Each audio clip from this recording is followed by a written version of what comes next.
has been a real pleasure for me to receive the mail every morning this week, because I've had so many wonderful letters enclosing checks for this radio broadcast to keep it on the air until next October without further plea for money.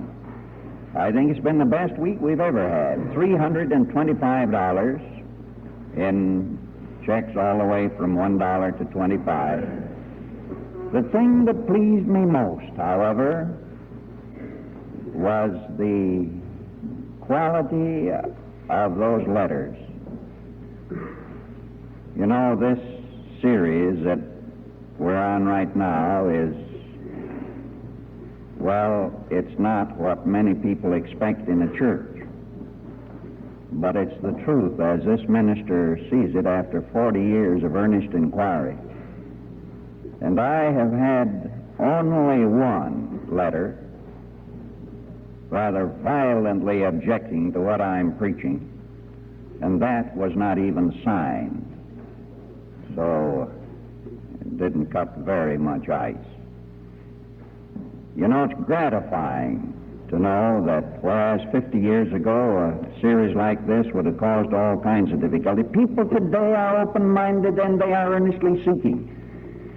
And I wish you could listen in on quite a number of interviews I've had this week with earnest-minded students in this university who have come for an hour and sometimes more for further questions and who have said, I thought I was all done with the Christian faith. It was so hopelessly irrational.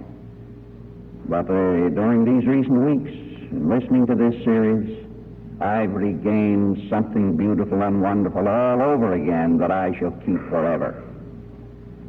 Well, I almost got away from the conclusion to this talk about finances, which is simply this, that now, during this next week, if a number of people together will total $100, we shall be over the top, my friends, and you won't hear a word about money till next October. It'll last us for 6 months.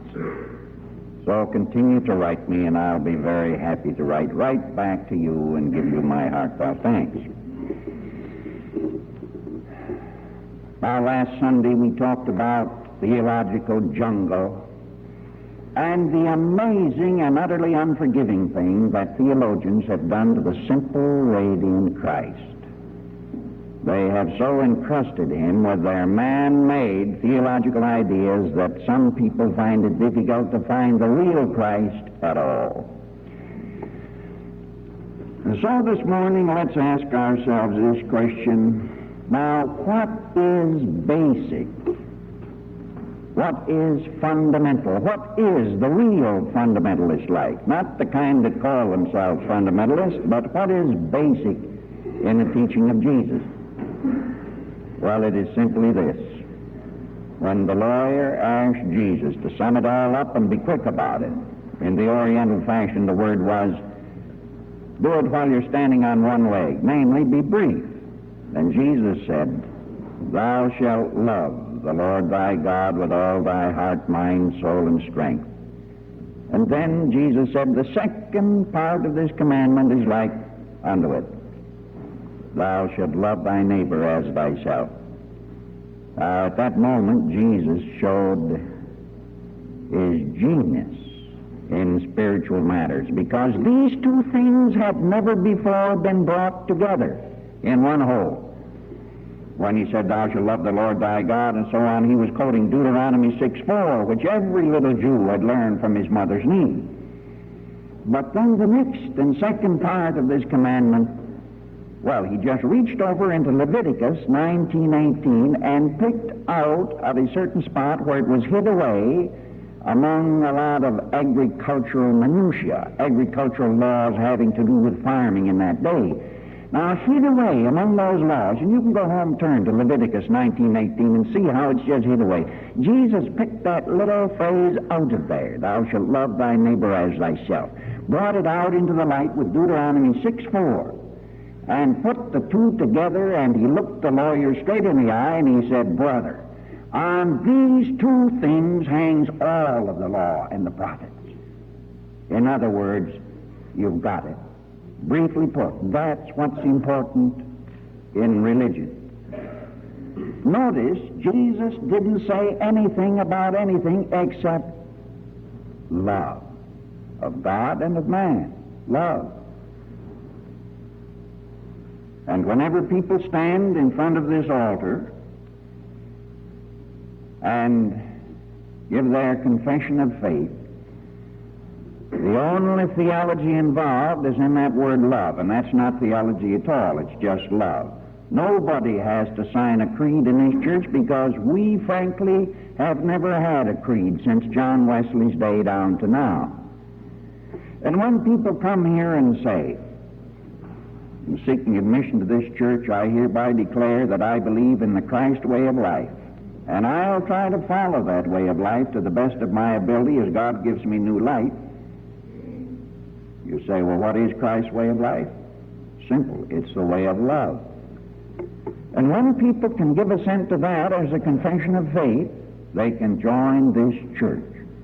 And they can either believe or disbelieve in the virgin birth. They can believe or disbelieve in the second coming of Christ. They can believe or disbelieve in the Trinity. They can believe or disbelieve in all matters of theology, but they're to remain out there on the periphery. They're not central, they're not basic. Now, maybe you think, well, this man Dunnington, now, he certainly must be some kind of a creed in the Methodist Church. Well, listen to John Wesley. When somebody asked John Wesley, what do you have to do to join these societies of yours? That was 200 years ago. Let me quote John exactly. Give me thy hand. I do not mean you to be of my opinion. You need not. I do not expect or even desire it. Neither do I mean I will be of your opinion. I cannot. It does not depend on my choice. Keep your opinion and I mine as steadily as ever. Only give me thy hand. Let all matters of belief stand aside. Let them never come inside. If thine heart is as my heart, namely, if thou love God, and if thou love all mankind, I ask no more. Give me thy hand. John Wesley very wisely was saying, when you join our society, you will take the same test Jesus gave to the lawyer. Love. The love way of life, the Christ way of life. If you do that, then you can be a conservative or a liberal. And what you believe about theological matters will depend pretty largely upon how much open-minded study you have done with the help of the best scholars, men who devote their lives in utter sincerity to finding out the truth about God and about His Son, Jesus Christ. Now, at that point, somebody might say to me, well, I consider the virgin birth to be absolutely basic in my Christian faith. And I say, God bless you, brother. That's fine. Somebody else may say, but now just a minute, I don't consider that basic at all, because I don't think it has any place in a Christian creed. And I say, God bless you, brother. Stick to that. Well, how can I take such an opinion as that, my friends, that it isn't basic? After all, as a boy sitting under Free Methodist preachers, I thought it was absolutely basic. And if you can't believe in the virgin birth, then there is no Christian way of life. Well, any open-minded study of Matthew and Luke will disabuse one's mind of any position like that. Because, my friends, there's as much evidence in Matthew and Luke for the belief that Joseph was the father of Jesus as there is to believe he was born of the Virgin Mary. And one is just as scriptural as the other. Now, when you go home, if you have never done this, just turn to the book of Matthew and start right in, Matthew 1:1, and this is the way the book starts. This is the book of the generation of Jesus Christ, the son of David and the son of Abraham. And Abraham begat Isaac. And then it leads on through all those begats, until it gets down to the 16th verse where it says, "And Jacob begat Joseph, the husband of Mary, of whom was born Jesus, who is called Christ." Now there you have it, Matthew saying Jesus came of the line of David, as everybody expected. But he came of the line of David through Joseph, who hereby traces his own ancestry, not Mary's. She wasn't of the line of David. But Joseph traces his ancestry back to David, and it says here plainly that Jacob begat Joseph, the husband of Mary, of whom was born Jesus, who is called Christ. Now, in that same book of Matthew, you have that very beautiful story of the virgin birth following along right after this genealogy. Well, now turn over to the other source of the virgin birth story, which is the Gospel of Luke. And in 3:23, I quote exactly now from Luke. "And Jesus himself began to be about 30 years of age, being, as was supposed, the son of Joseph." And then it traces Joseph's ancestry back through David and clear back to Adam. Now, that is rather plain. Mary wasn't of the Davidic line, but Joseph was, and his ancestry traced back, and it says plainly that Joseph was the father of Jesus. Well, now, where does that leave you? Well, if you go on through those books, you'll find much other evidence to show that Joseph was the father of Jesus. You find, for example, that when Jesus was 12 years old and he began to be something special, and then a little bit later when he began his ministry, that is when he was around 30 and he began his ministry, and his great healing power, his amazing wisdom, men looked at him aghast and they said, "But isn't this the son of this carpenter that lives down the street that everybody knows? We've known this boy since he was a baby, but look what he's doing. We know his brothers and we know his sisters." Joseph by that time was dead, but they remembered him well. Everybody was utterly aghast. Well, Jesus' own brothers and his own mother during the early days of his ministry didn't believe in him. If you read the Gospel of John, it says frankly, Jesus' brothers didn't believe in him. You know, he had 4 brothers and he had 2 sisters, at least 2 sisters. Their names aren't given. The 4 brothers' names are given, with James as the eldest. But they didn't think enough of women in those days even to mention his sisters' names. At least the writers of the New Testament didn't. They just said he has sisters, and it didn't say how many. Well, here were these brothers and sisters, and when Jesus was doing his mighty works, they went out after him, and on one occasion they said, "But he's beside himself. Look at the crowds that follow him." And Albert Schweitzer, one of the most Christ-like men in the world, who has done, I think, one of the most outstanding services of any man in the world, and today is down there in Lambarene, Africa, tending the hundreds of patients in his great hospital among those dark people. Albert Schweitzer thought of all these facts and wrote a book called The Historical Jesus as a young man. And he reviewed these things, and he said, now, the Apostle Paul doesn't mention a virgin birth, except in one case he definitely says Joseph was the father of Jesus, and that's the only reference he makes to the birth of Jesus. If you read Romans 1:3, you'll see it says this, that concerning the story of Jesus Christ, who was born of the seed of David according to the flesh. Now, that's the only reference made to the birth of Jesus in all of the 13 letters of Paul. And he says that he was born of the seed of David, namely through Joseph, according to the flesh. And Albert Schweitzer went on to say this in his book. This thing is not basic. Nobody knows whether Jesus was born of a virgin or not, because Scripture has both positions. Joseph, his father, and he's born of the Virgin Mary. But Jesus never once mentioned his birth. Never. Not one of Jesus' 12 disciples ever mentioned the virgin birth of Jesus. Paul, who wrote 13 letters about Jesus, never mentioned it once. You would think that if it was basic and important, all of those gentlemen would have mentioned it, but they don't. So the conclusion, too, that Mr. Schweitzer, Albert Schweitzer, came to was this, and it's my conclusion. I don't care whether Jesus was born of a virgin or whether he was born with Joseph as his father. But if he was born with Joseph as his father, the very process of conception and then that amazing 9 months in which the human machine is the most marvelous product of intelligent creativity that this world has ever seen.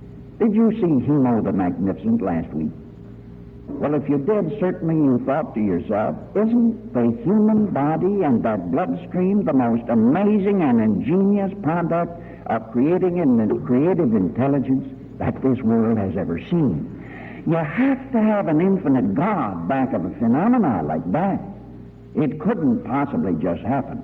Well, now, I say, if Joseph was Jesus' father, as he could readily have been, then, my friends, still, the birth of Jesus, like the birth of every child, is a miracle worthy of the deepest reverence. But I don't care where Jesus got his physical body. I want to know, where did he get his God-conscious soul? Where did he get his oneness with Almighty God? Where did he get the power to lay his strong, sure hands upon diseased bodies and heal them in the twinkling of an eye? Where did he get that matchless wisdom, so that when you finished reading the Sermon on the Mount from Matthew 5, 6, and 7, you've got all of the direction toward the happy, abundant life with salvation on the road to the eternal city. You've got everything needful to man. Now, where did Jesus get all of that? That, my friend, came out of the mind and soul of Jesus, and it wasn't conditioned upon where he got his body. Now, if you want to go further into it, which I can't do in a series like this, and you want to know what further I have found out by searching Scripture, you can read this little book, Something to Stand On, which has gone through 8 printings in this country, and it still is going strong, and I am happy to say has helped to save the faith of thousands of young people and older people from coast to coast. I say, therefore, there's reason why when Jesus was asked by the lawyer, what is basic now? What is fundamental? And he said, it's the way of love of God and your fellow man. And at the great assize, when he said, now there's judgment day, that's as sure as the existence of God himself. And he pictured a great assize of all of the people standing in the presence of God for judgment. And he had the goats on the left hand, the sheep on the right. There was not a word of theology in the judgment. He didn't ask the people, now look, what do you believe about the blood atonement? What do you believe about the virgin birth? What do you believe about the second gift? Nothing. Not a word. But the results of a life of love were central in the picture. The great judge looked fixedly at everybody and said, now look, you people on the left, you didn't care about me when I was among my children, because you didn't care about my children. You never came to prison to visit me when I needed it. You never clothed me when I was naked. You never gave me a cup of cold water when I was dying of thirst. You didn't give me clothing when I was naked. You didn't help me when I was in trouble. And inasmuch as you didn't do that unto the least of these, my little ones, you didn't do it to me, because it's the same thing. That's the life of love, and you didn't do anything about the life of love, as demonstrated by your relations to your fellows. So depart from me, said the judge. Now Jesus is being very dramatic now with this imagery. Then turning to the ones on his right hand, he said, inasmuch as you did do all of these things to my little ones, it is the same thing as doing it to me. So come into the kingdom prepared for you from the foundation of the earth. Do you see again and again and way after way Jesus is saying, look, there's only one thing that's basic. It's the love of God and it's the love of our fellows.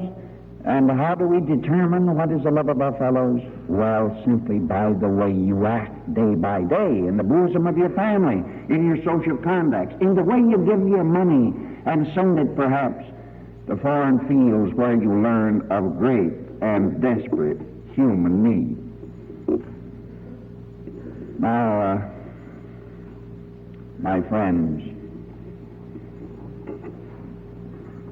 a lot of people in this country are after the life of abundance that Jesus mentioned when he said, these things, namely the teaching of Jesus, these things have I said unto you, that ye might have life, and that ye might have it more abundantly. It's amazing how many people are taking tranquilizers today in order to kid themselves for a few minutes that they're enjoying the abundant life. Because here they are, unable to face life. And I'm not saying anything against tranquilizers when they're taken under a doctor's direction, because plenty of people get all fouled up trying to face the problems of this life and can't make it. And in their desperation, they go to a doctor, and in his wisdom, he can very well say again and again, look, I'm going to put you on tranquilizers for a little while. But, my friends, there's evidence to show now that thousands of tons of these things are being taken without doctor's orders. I know of people that are depending upon them day after day. I know what they feel like. This last week I took what turned out to be a tranquilizer myself. I had a bad case of bursitis in my left shoulder, and I was afraid I wouldn't be able to gesticulate properly this morning. And I went over to the hospital and had some x-ray treatments, and this morning I'm perfectly okay. But in the meantime, I couldn't sleep nights, and so I was given a couple of very stiff painkillers, some codeine tablets mixed with some other stuff. I was in bad pain one morning, and I took a couple of these things, 2 of them, on an empty stomach, drank some water, and started to eat breakfast. I felt myself floating out into space. About the time I got through breakfast, I went in and lay down, and for the next hour and a half, I was just suspended between heaven and earth. The most delightful feeling. The pain was all gone. I vaguely heard St. Mary's clock strike 8. I didn't care. I said, so what? A whole hour passed by. I heard it strike 9. I said, well, so what? I don't have anything to do. It took me about 3 hours to come out of that, my friend. And I said, now, that's the way...